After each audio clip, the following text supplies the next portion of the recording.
Well, greetings, everyone, and welcome to a very special and important event today. It's called Building Nervous System Resilience, an overview of a 6-month immersion for restoring your inner balance to cultivate stability and a calm presence. My name is Stephen Dinan. I'm the founder and president of the Shift Network. And like all of you, I think our times have made it more difficult to hold calm center right now. It is a time when there's a lot of agitation, a lot of polarization, public cruelty, things that really can be very triggering for sensitive nervous systems. And so we're going to learn some really important insights and practices today. And they're really a preview of what is going to be available in a brand new 6-month immersion with one of the world's foremost teachers in this area. Her name is Dr. Arielle Schwartz. She's a psychologist, she's an author, yoga teacher, therapist, trainer, and founder of Resilience Informed Therapy. And she's really been at the forefront of integrating multiple modalities with the leading edge science to help us harmonize and balance our nervous system in a way that really leads to a high quality of life, healing from trauma, and also be of better service in the world. We recently ran a 7-week course with Arielle and had so many people, such profound experiences, so much gratitude that we're really excited to be launching this 6-month immersion with her soon that we'll share more about later in the event. So with that said, Arielle, thank you so much for joining us here today. Thank you, Stephen. It is truly a joy to be with you again. Great. Well, we are excited to learn more, I think all of us, about the science and the practice of nervous system regulation. So why don't we start a little bit with your journey into why this has become a real professional focus for you and some of the personal meaning for it as well. Yeah.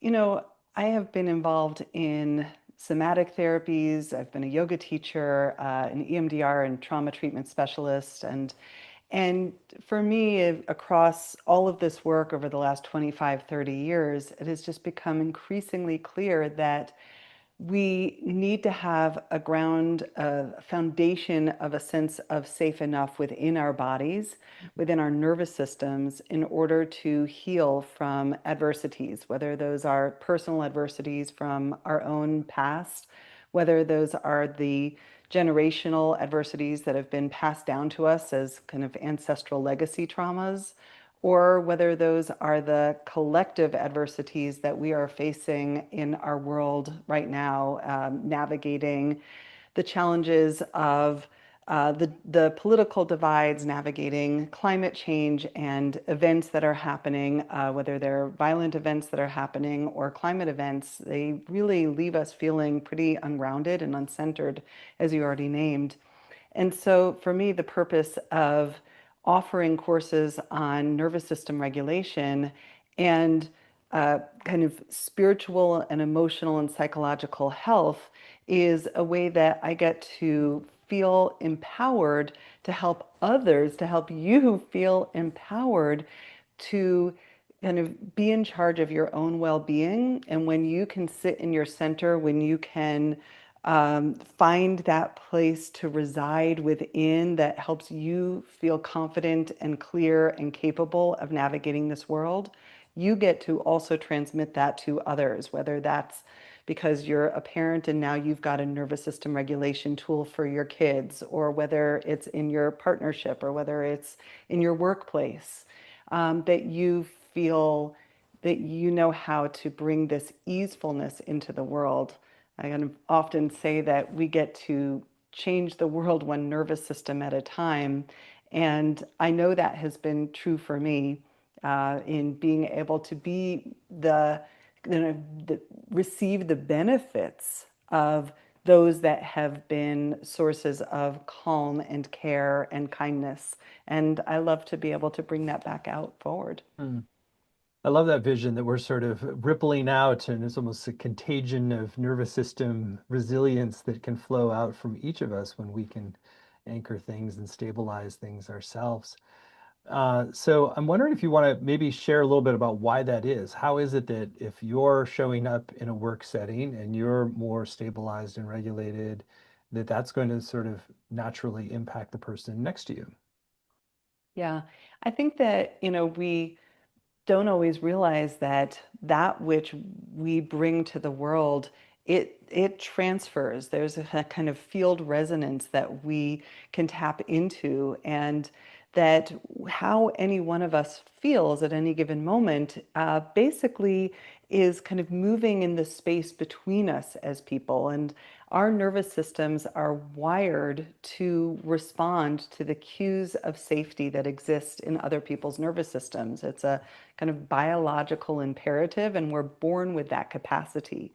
So ideally, we have these opportunities to hear the soothing voice tone of another person, or to see the kind of kind expression on their face, or the body language that expresses those cues of safety. And ideally, then once again, we can receive that, and our nervous system takes that in, internalizes that, and then it becomes an internal cueing that it's safe enough for our bodies to be in kind of optimal states that lets our immune system function well and reduces inflammation and helps our digestive system work well. I think one of the things that's often misunderstood about nervous system regulation or resilience is that it doesn't necessarily mean that we're always going to feel calm. Actually, what we want to feel is acknowledged and validated and received as we are. Our nervous systems respond really, really well to being able to express what is true for us, being able to rest in and be lovingly held in whatever it is that we're feeling. If it's vulnerability, if it's sadness, if it's anger, if it's, kind of like, this is wrong, it feels unfair, what's happening around us. There is some way in which when we feel seen, met, and welcomed as we are, that actually is the kind of precursor to then being able to go, oh, I wasn't rejected. I wasn't rejected because of my shame. I wasn't rejected because of my grief. I was welcomed in. And with that experience, there's more room for me to also be able to tap into the acceptance of what is, which Mm, helps build more compassion. mm. I know that one of the areas you're wanting to kind of build on today is around polarity and how we hold polarity. So you want to share a little bit about why that's important, understanding how to regulate our nervous system and then what we can do to increase our resilience around that. Yeah. So, I mean, if you look around our world, one of the biggest challenges that we're seeing are these divides, right? Divides and splitting, and the vulnerability that can happen when we make one perspective right and the other wrong, when we make one group of people important and the other group of people gets devalued. And it's an external process, but honestly, it often reflects some of the consequences of trauma that exist inside of us, in which internally these thoughts or these ways of being are acceptable. They make me a good person. And these feelings or these thoughts, they're not acceptable. I have to push those away. I have to make those not me. And the more that we kind of get stuck in these polarities inside of ourselves, we're essentially at war with ourselves. We cannot rest or kind of accept that we might both feel love for someone and sometimes need space or distance or be angry at them, right? It's hard to allow both of those to coexist. And the truth is, we all have internal polarities that we carry. And trauma kind of maximizes on that within us as humans. There's a way in which, especially developmental trauma or ongoing repeated trauma, such as complex PTSD, it kind of splits us inside. It maximizes on a kind of fault line that we all are endowed with as humans. And that fault line leads us to want to seek safety, want to make the other person good enough. And when that person that maybe we depend upon, let's imagine a child who's depending upon a parent, and that parent is also a source of threat or abuse, that child cannot reconcile the fact that I need to depend on this person for my care, to nurture me, to care for me. But they're also scary. They're also rejecting me. I feel shocked when I feel repeatedly rejected by this person. And the fault line within us leads us to basically put that parent in two categories, put the world in two categories, good and scary and bad.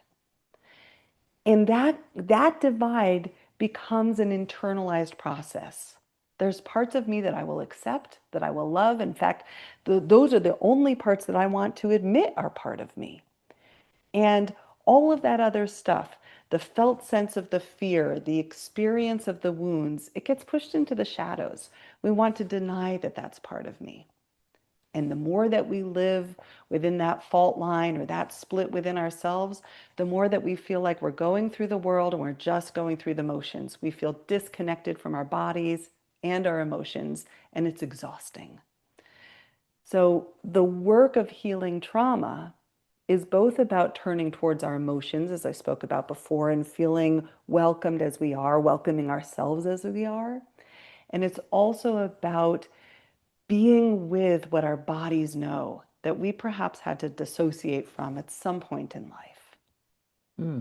A lot of very interesting nuances in what you're sharing there. And so part of like that sort of early splitting is part of what then is getting reactivated by the outer world when we see polarization around us, and that's sort of reanimating that early splitting.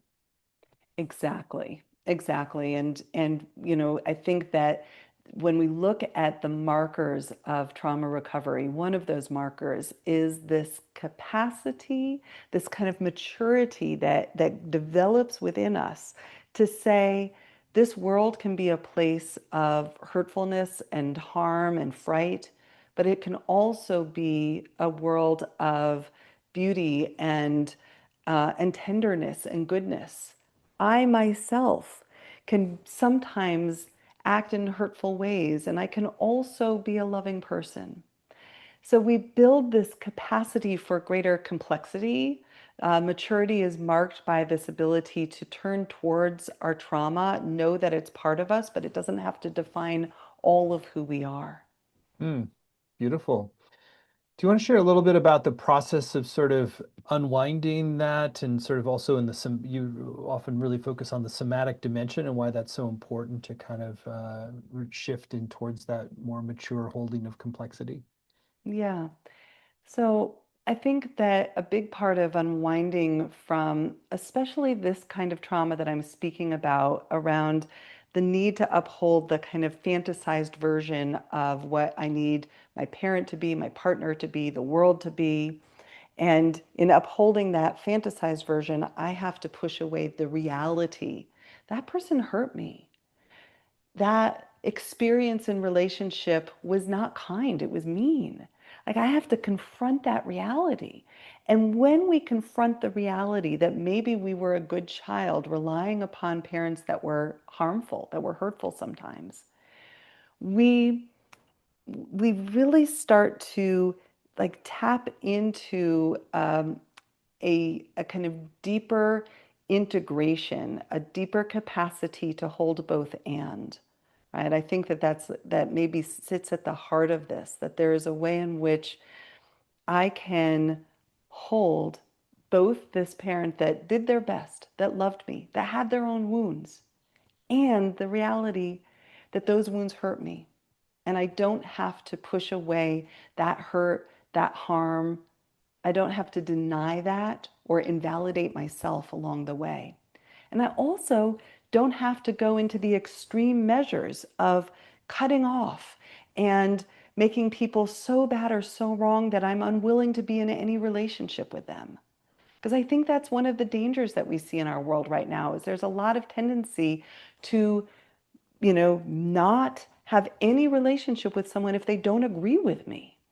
And we need to move beyond that kind of divide. Otherwise, we will just continue to cycle the in the processes that we're seeing in which systems maximize on those divides as they live within us and within us between people.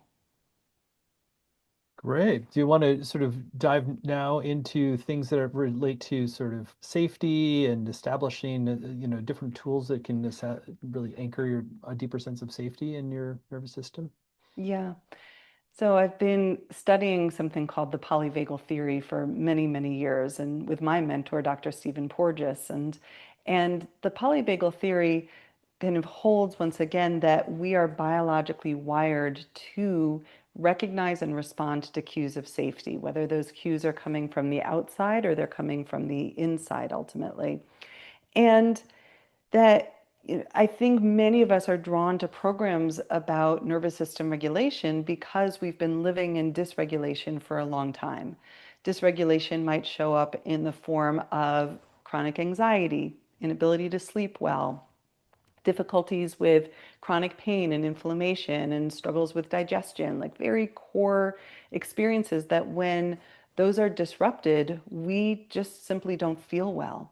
And so, when we're on a journey of healing from trauma, we really want to attend to the nervous system, and we start to layer in experiences that bring in those cues of safety. Cues of safety can come from kind of very simple, basic processes. Like again, I'm going to go back to a child, to an infant and a parent, or a child and parent. The way that a parent communicates cues of safety to a child is through safe touch, holding, rocking, voice tone, eye contact, the qualities that are basically transmitting person to person, vagus nerve to vagus nerve, nervous system to nervous system, what safety feels like. Now, flash forward to being an adult, and let's say that you didn't get all of those cues of safety growing up from the people that were meant to give them to you, right? From your caregivers. We basically have to rewire the nervous system step by step by bringing those into ourselves now. So we use a lot of self-applied touch. We use a lot of gentle rocking. We use a lot of compassion-based strategies to build that felt sense of safety. From there, once we have that, indeed, we can start to turn towards where the body is still carrying the remnants of the trauma, or as Bessel van der Kolk would say, the body keeps the score of the difficult events that we've experienced, and we work towards that one step at a time. Mm. Do you want to talk a little bit about the practice you're going to be guiding us in, the pairing practice? Yeah, it would be a real joy. So, um, this practice is something that I have brought into the world many times. I have just watched the profound impact of how we learn to literally feel in ourselves the both and. Right? Both an area of challenge that we might be struggling with, both an area of challenge that might be happening in the world around you, and also the cues that let you know that it's safe enough right here and now to attend to that. So we use what I call this kind of two-handed pairing practice as a way to acknowledge that both can coexist within us and around us. And in part, we really build our capacity to feel the distress, whatever degree of that distress you're willing to feel at any given time. We feel that. We feel how that shows up in our bodies. We feel how that shows up in us emotionally. Just as much as we also really take the time to feel what safety feels like, what nourishment feels like. Beautiful. Do you want to go ahead now and take us into the practice itself?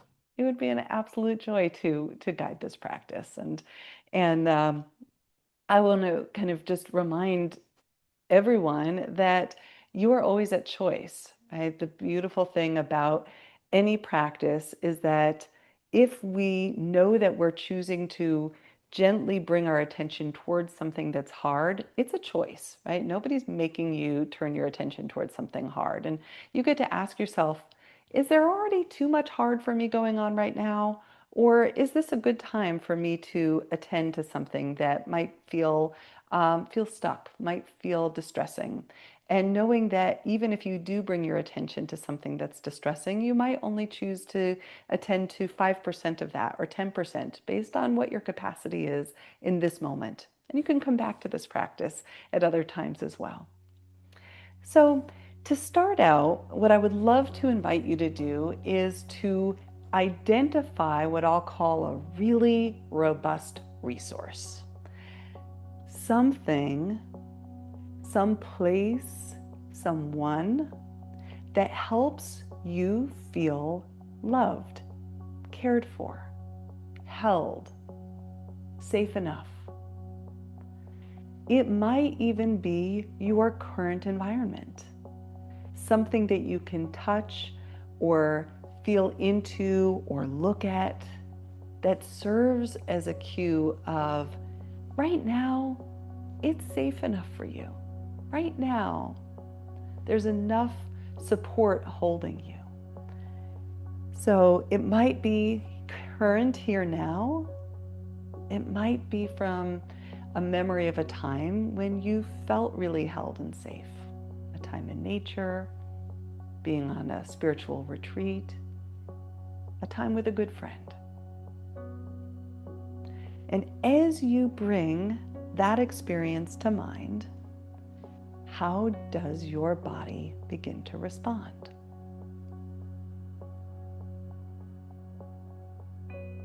What are you noticing in your breath?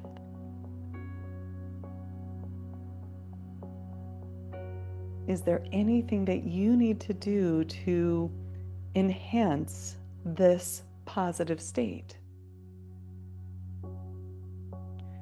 Really use the sensory details of your experience of that which is safe enough, that which supports you.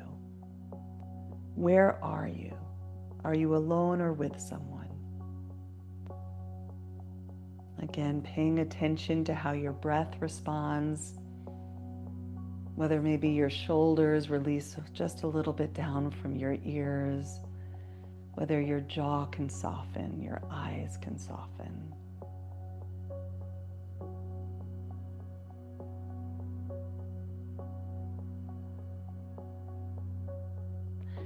And as you take the time to get to know this place, this source of support, allow yourself to know that you get to come back there anytime you need. It's there for you. And we will temporarily shift our attention, if you so choose. I'm going to invite you to shift your attention to one area of challenge. That challenge might be something that's internal, something that you've been struggling with inside of yourself. Maybe a self-critical thought, a difficult emotion, a memory from the past. And maybe that challenge is something external. Maybe it's a struggle in a relationship. Maybe it's a challenge with something happening in the world. And once again, I invite you to take the time to notice how that feels in your body. How does your body register an area of challenge?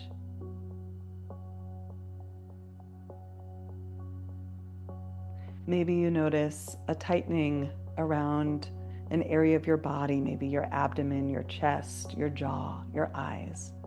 Maybe you notice that your breath has shifted. And I just want you to take note of the kinds of thoughts associated with this area of challenge, how your body responds to it. And then once again, we're going to shift our attention. So you might even kind of set that area of challenge aside. And if it feels like it got bigger than you wanted it to, you can put it into an imagined container so that you are in charge of when to turn towards that challenge and how much of it to feel at any given time.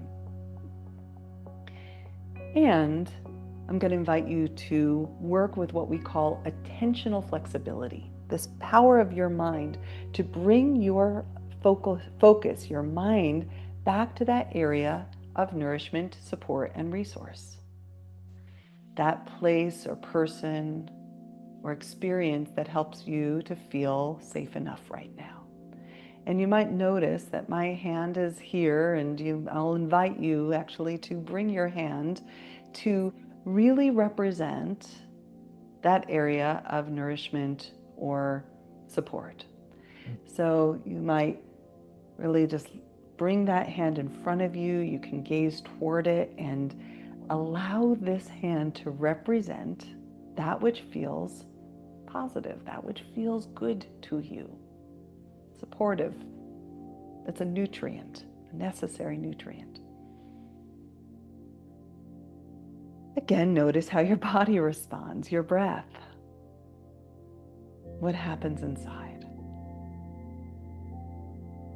And we're going to add on another layer to this practice, which is to let your other hand represent that area of challenge that you identified.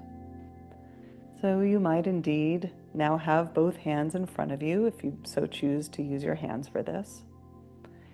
And then turn your attention to that area of challenge once again. Notice how your body responds, your breath, your mind.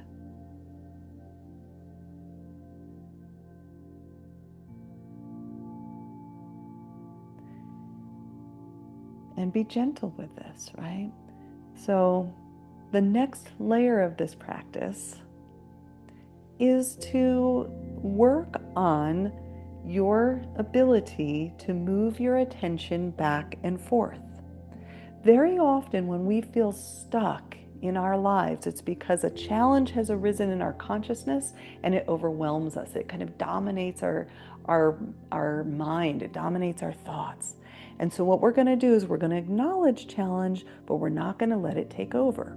Come on back over to the hand that represents your resource.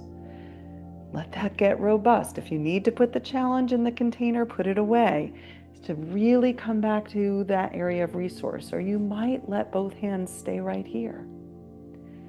See if you can come back to a more easeful experience of breath and body, kinder thoughts.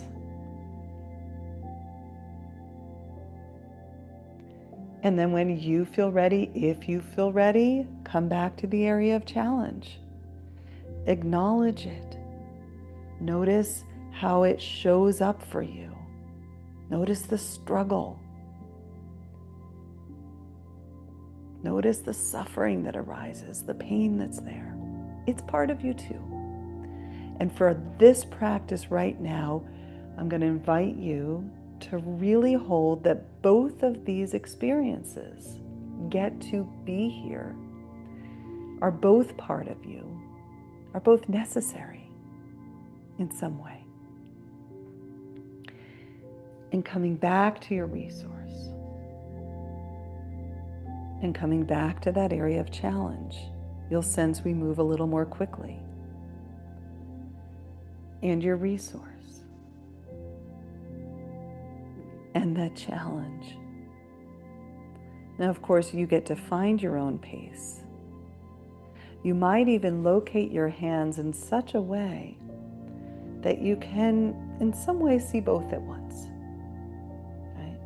There are parts of myself that I love, that are easy to relate to, that are easy to love. And there's parts of me that I want to sometimes push away or deny or not feel because it's painful. There are parts of this world that feel so nourishing. And there's parts that feel so painful.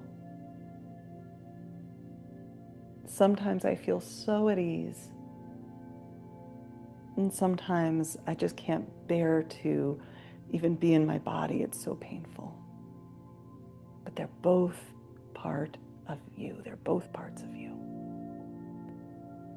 What happens in you as you allow both to coexist? And the final part of this practice is to experiment for yourself how would you like to hold both of these experiences together? And let your hands kind of represent this. Do they come a little closer? Do they turn into kind of one, larger bowl where the colors of each hand mix together, right? If we give them colors, does the hand of resource create a kind of ground or holding place for that area of struggle? And in teaching this, I remember one time someone said, I bring the resource in, and the hand of struggle is a boundary for me. So there's no right or wrong with what you do with your two hands. And each time you do this practice, you might find a different outcome. You might do something new.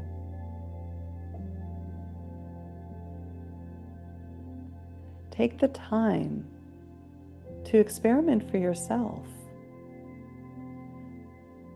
What allows you to relate to both the nourishment and the challenge together?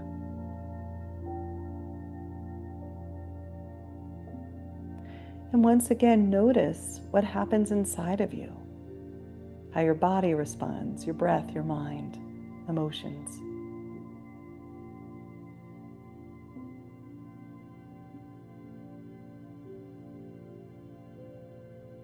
And in your own way, I'll invite you to bring this practice to a close.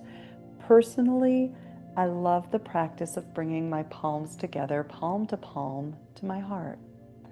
There's something about allowing all of that complex beauty and messiness of the human experience to come back to the heart that is in some ways capable of holding it all, helping us hold it all. And perhaps also see beyond the polarities. So I will invite you to just bow to yourself for a moment for the courage that it takes to turn towards something hard, for the wisdom that comes as a result.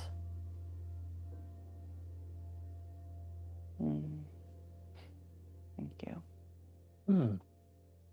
What a lovely practice. And I love the physicalizing of that, how they can balance each other and complement each other. And it really sort of brings it home in a deeper way.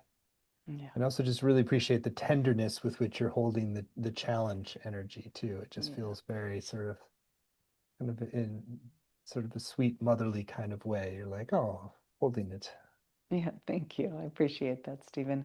I think it's one of the things that maybe I feel most proud of, if that's okay to say, and also just grateful for in doing the courses that I do with the Shift Network is that the groups that come together for all of the courses that I've done with you have been extraordinary. And there's really this opportunity for us to come together as a group and to tenderly hold those sticky spots. I mean, the willingness of all of you who come and take these courses to show up and to be committed to your growth and to be committed to turning towards your own vulnerability in service of knowing that we don't have to identify with that. We can hold it and we can grow from it. I just get so moved time after time with the courage that it takes to show up in this way. Mm. I wonder if you want to speak at all to, I know there's a lot of people who are professionals who come to your courses and trainings at Shift, and also people who are just on a path. But like on the professional side, how do you sort of work with the nervous system regulation kind of work while also, keeping professional boundaries and sort of that balance between being fully present and heart-centered with also having appropriate boundaries? Yeah.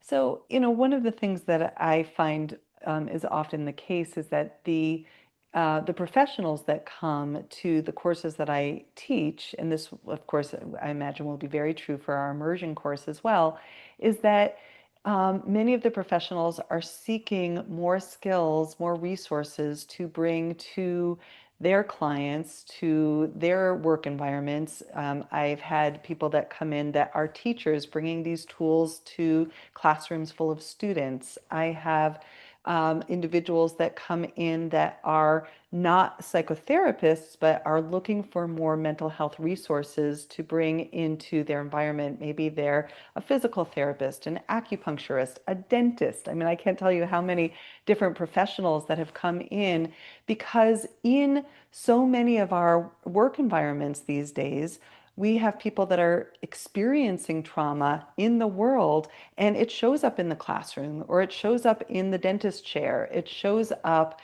in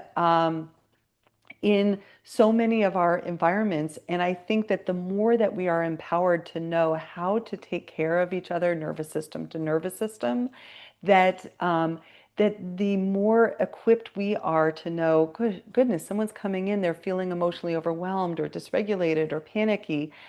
I have a resource. Right? It doesn't mean I'm going to do psychotherapy with them. And maybe you're a psychotherapist and you're learning these tools to work with your clients. Beautiful. But you might also just know, like, I've got some ways to show up with the kiddos in my classroom, or I've got some ways to show up with the clients that are coming to me in all different arenas. And that gives you a quality of confidence that you can show up even when someone else might be experiencing distress, and it's not going to overwhelm you. Because it's not going to overwhelm you, they're going to feel safer in your presence. Mm, makes a lot of sense. Well, I think now would be a great time to talk a little more explicitly about your upcoming 6-month immersion, which is really an incredible opportunity to harvest all that you've learned in your many dimensions of your career to really apply this in a way that is both for personal benefit and for professional benefit as well. So Arielle's agreed to teach this 6-month immersion 4 shift. It's really going to be the deepest, most integrative dive you can do, I think, in this area. It's called Nervous System Health and Restoration. Transform trauma through vagal toning, somatic practices, and parts work therapies for spiritual integration. You can find it at the URL nervoussystemhealthtraining.com, nervoussystemhealthtraining.com. And this is both for people who are dedicated to a personal path and for professionals. So there's going to be able to bridge both worlds. And this is really for people who want to take your learning and practice to really multiple new levels. So Arielle, I'd love for you to share some of your intentions for what people will come away from the 6-month immersion with you. And then let's go through some of the units and how it's going to be orchestrated. Yeah. I think if we look at the kind of really big picture of the whole immersion, it brings together really everything that I have practiced, learned, and taught up to this point in my career. So it's going to bring together the strategies that we know about the vagus nerve and how we can kind of rewire the nervous system towards safety. It's going to bring in my background as a somatic therapist and the tools of embodiment and mindful mobilization for nervous system health and for a sense of well-being. It's also going to allow for some deeper dive in this program. So we are able to go back and start to kind of unpack and unwind the impact of traumatic experiences, whether those were personal experiences or whether those were kind of collective or ancestral experiences. My work as a trauma therapist has been through EMDR therapy and through parts work therapies. And so we really get to kind of hold the group container and offer these opportunities to dive into where we felt stuck in our lives, in our psyches, and to allow ourselves to relate to trauma in a way that doesn't let us be kind of swallowed by it. And then we come around in what I often refer to as the work around resilience and post-traumatic growth of like, how do we come out of that deep dive and bring forward the gifts that we have discovered in ourselves, our strength, our courage, our wisdom, not only for our own benefit, but the big picture around resilience is that our world needs it. The world needs your wisdom, your capacities, your gifts. And so we really harness those gifts and experiment with how are you going to bring those into the world? What a beautiful offering. So let's go through some of the curriculum as well. So this is going to be structured in units. So each unit is a good chunk of time, or like a month and a half or so per unit. So unit one is all on vagal toning for regulating the nervous system and creating the foundation for safety and stability. Yeah. So I teach kind of vagal toning practices on pretty much a daily practice. I also practice them for myself on a daily basis. And there is something so profound about the accumulative impact of tending to your nervous system through this mind body superhighway of connection that we call the vagus nerve. It's your 10th cranial nerve. I will go into all of the science about why it's beneficial to support the healing journey from trauma with nervous system regulation. And we incorporate core principles of the polyvagal theory, and I'll teach you all about what that is in very basic, easy to understand terms so that you can understand why knowledge about your nervous system puts you into what we call the driver's seat of your nervous system of your life, right? If we're not sitting in that driver's seat and our nervous system takes us into states of anxiety and fight flight, we feel like we're being pulled and too much gas in the car. If we are not in that driver's seat and your nervous system is taking you into states of shutdown and collapse and heaviness and despair, you feel like the brakes are stuck on and you're not going anywhere. And so we get to basically regulate the nervous system through our capacity to move between the sympathetic and the parasympathetic nervous system with greater choice and greater rhythmic integrity. And I get to teach all the science about why that's beneficial. Now, for any of you that have already taken vagal toning classes with me, because I teach this a lot and I've done it here with Shift Network on several occasions, don't worry if it feels a little repetitive because the nervous system benefits from repeated practice. When we go back in and we get to re-experience and relearn and practice yet again how to take care of our nervous system through the vagus nerve, you are kind of strengthening that nerve pathway. You can use a little bit of a metaphor like going to the gym, right? You're not going to just go to the gym once and do one set of reps. Even 7 weeks of my typical courses here with the Shift Network is a drop in the bucket in terms of rewiring our nervous system. So we get to practice it again and again and again for good reason. You will benefit. Mhm. Love that. Unit two is called Embodied Spirituality with Soulful Practices for Enhancing the Body Mind Spirit Connection. Yeah. So this is where my background in somatic psychology comes in. And we have opportunities to kind of get out of our chairs, to go towards a little bit more movement. And there's always options. One thing I'll say about this immersion course is that I have a phenomenal team that's accompanying us along the journey. And I have other somatic therapists. I have really phenomenal kind of nervous system experts that are going to show modifications and are going to kind of help you find just the right kind of movement that's going to help you befriend your body. Relating to our bodies when we have a lot of trauma can feel scary at first. And so we take it nice and slow. And we really begin to experiment with the benefits of mobilizing, the benefits of not feeling stuck, trapped, shut down in our bodies, but knowing that not only does our body kind of keep the score of the trauma, but it harbors the wisdom of how we heal. That lives inside of each and every one of us. So I'm here to help you tap into that intrinsic, organic, healing nature that lives in your soma, lives in your body. So we bring in elements of therapeutic yoga for trauma. We experiment with how do we do somatic integration, especially for trauma-related dissociation, which is more common than we generally realize or talk about. And so a lot of what I do is try and kind of take the shame out of hard topics by creating opportunities to talk about things like shame or despair or dissociation.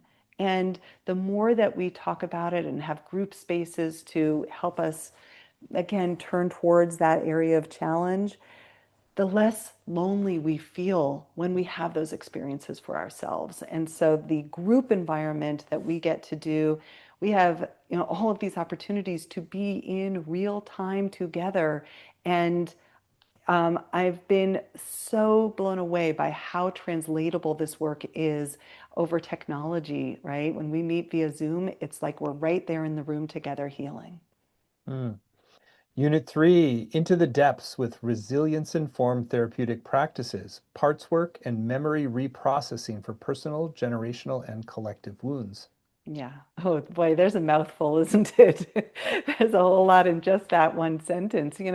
So first of all, I call my work resilience informed therapy. What that means is that very much like our practice today, we build our capacity to look toward what are our resources, what are our existing strengths, so that when we turn towards the areas of challenge or trauma that we've experienced, we don't over-identify with it. We don't think that is all of who we are.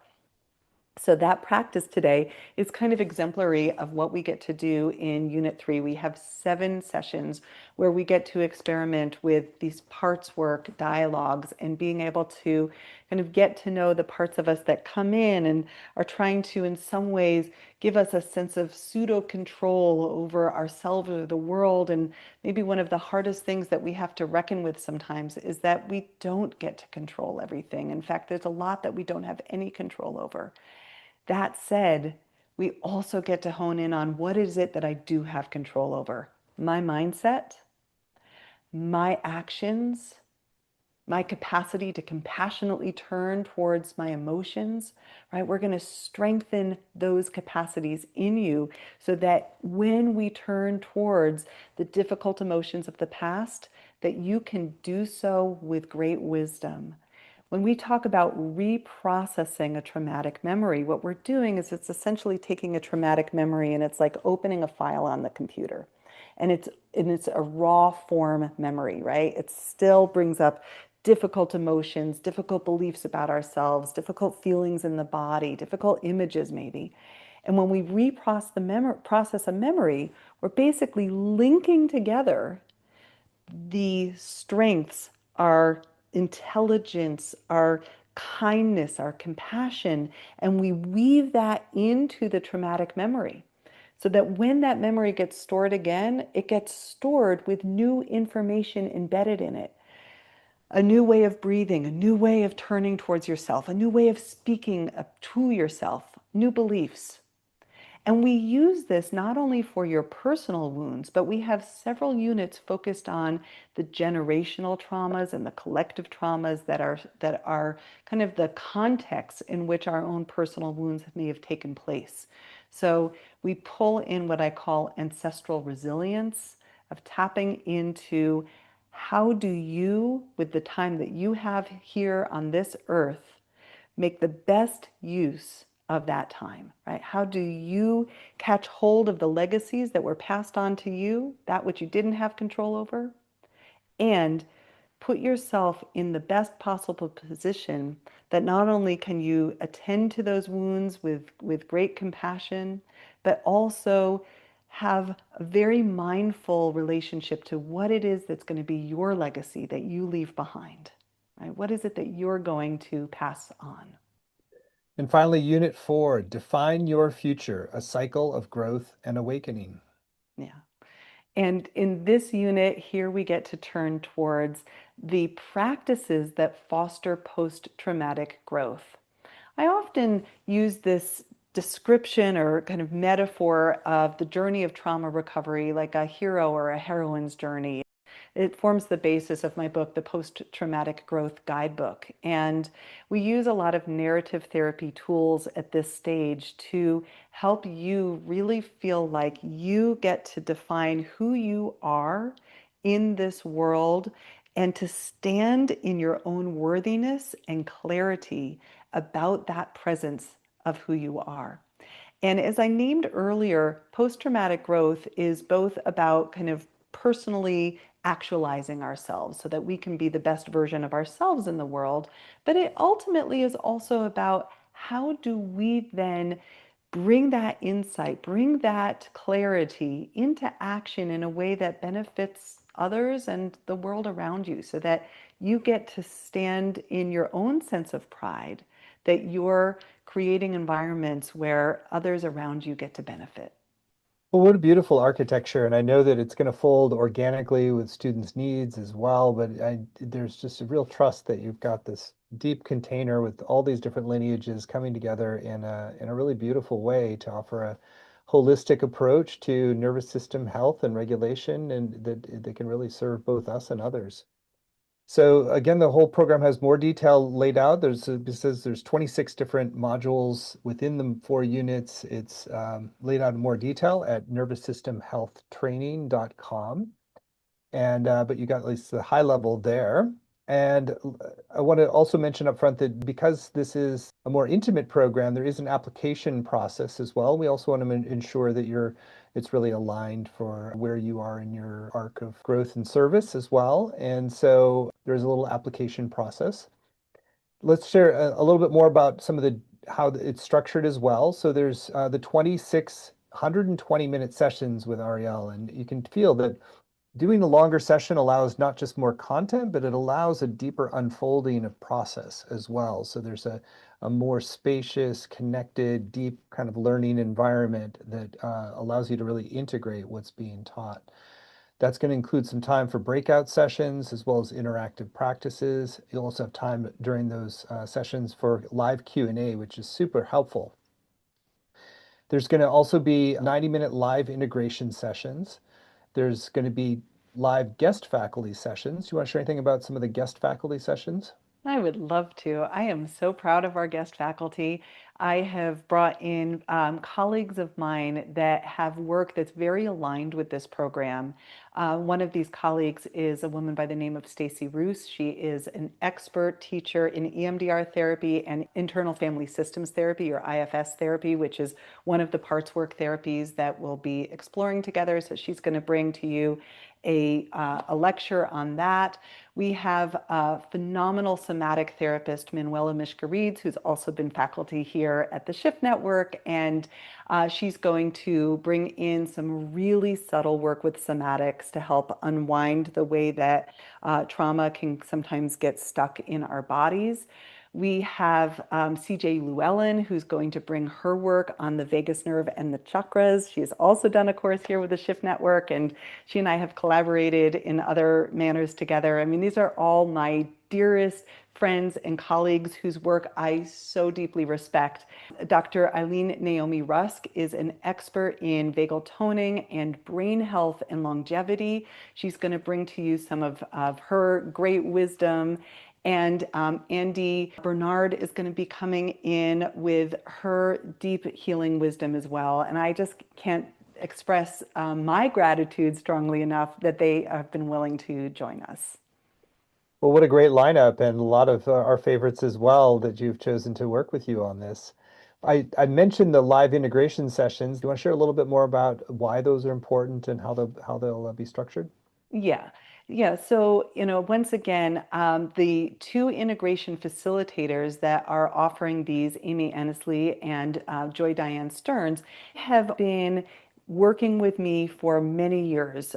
They have been assisting for my programs. They are clinicians in their own right. They are experts in holding grief, in holding trauma, and in really helping you integrate what you are learning so that in those sessions every other week there's an opportunity to come together as a group and really just process, here's where I'm struggling integrating that teaching, here's where it's really working well, how might I even get better at doing XYZ in myself, where am I stuck and how do I navigate those obstacles. So maybe my biggest message is this is a very mindfully curated program. We have spent the better part of a year, and of course the program doesn't even start yet, the better part of a year creating this for you because our world is so in need of this now. I just don't think we could be putting this out there at a better time. And I'm so grateful for this opportunity